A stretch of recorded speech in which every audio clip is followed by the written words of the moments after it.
And joining me now is the Chinese ambassador to Canada, Ambassador Cong Peiwu. Nice to see you, Ambassador. Very nice to see you, and thank you for having me today. Thank you for being here. The Parliament of Canada this week called what is happening in Xinjiang to the Uighur population a genocide. Will you allow the United Nations to investigate what is happening in Xinjiang province? First, I have to say that there's nothing like genocide in Xinjiang. When you talk about the situation in Xinjiang, you have to first to see the whole picture of what we have achieved in China for the past 70 plus years after the founding of the new republic.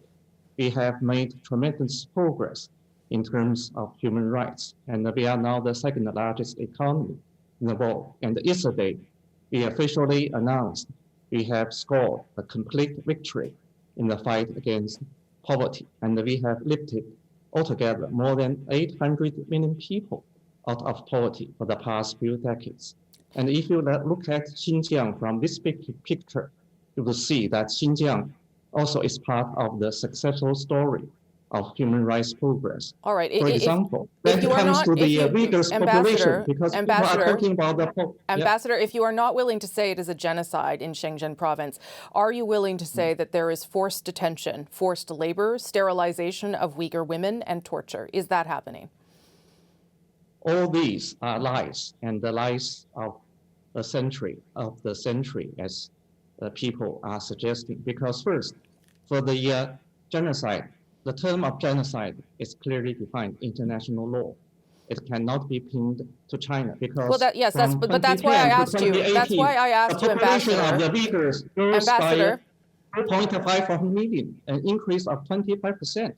And when it comes to the so-called camps, there's no such thing. That's fine. Camps. That's fine. But Ambassador, established in accordance with law in Xinjiang, and the purpose of that is to fight terrorism, just as the de-radicalization centers in France, and the purpose are in line with the UN relevant documents. And for the so-called forced sterilization, there are also lies concocted by people like BBC, because they interviewed a woman from the Uighur ethnic minority group. Yes. And she claimed she had undergone such kind of treatment. All right. It is not, of course, just the BBC. Ambassador, raising your voice will not cut me off.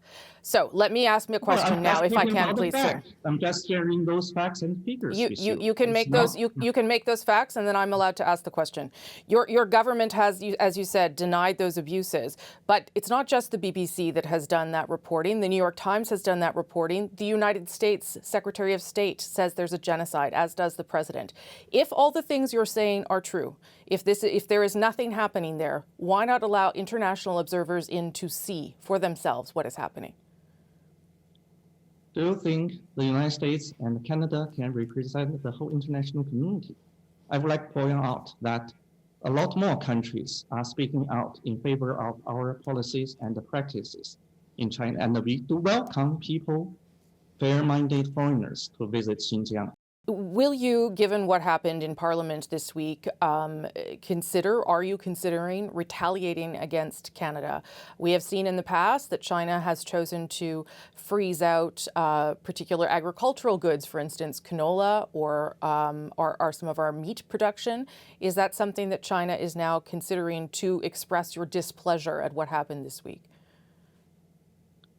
When it comes to the bilateral relationship, I believe one of the most important things is mutual respect.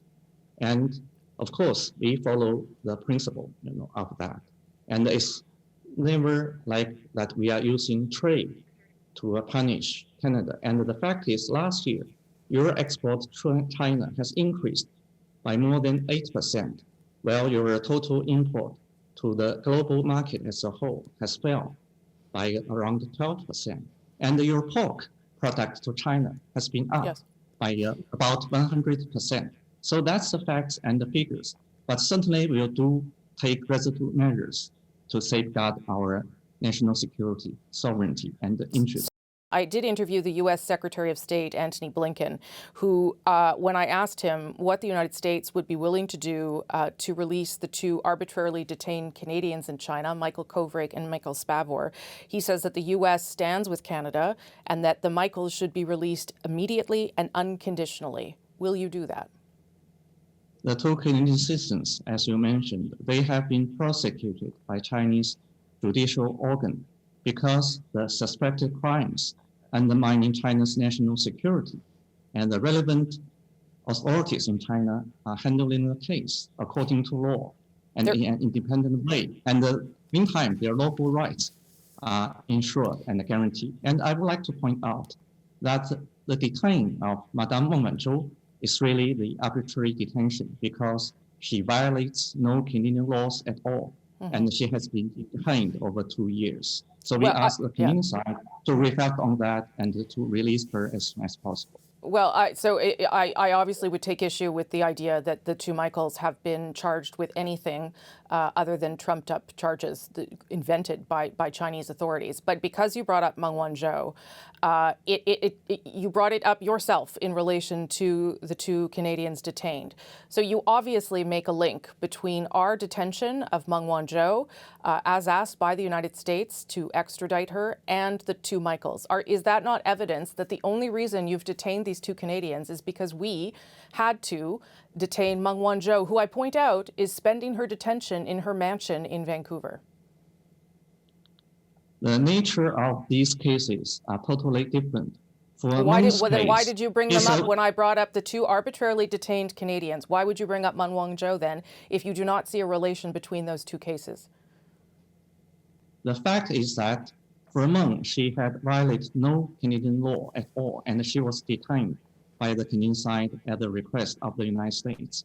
But you have seen that actually a lot of countries who have the extradition treaty with the United States, and they didn't take this kind of action at the request of the United States. Only Canada did that. So you made the mistake, and you should correct that. But for those two Canadian citizens, I have made it very clear. They have been prosecuted because of the suspected crimes related to the undermining national security of China. And we have clear evidence for that, and there will be due process for that. There's nothing connected between the two. Ambassador, I do thank you for your time, though. Thank you so much, sir. Thank you.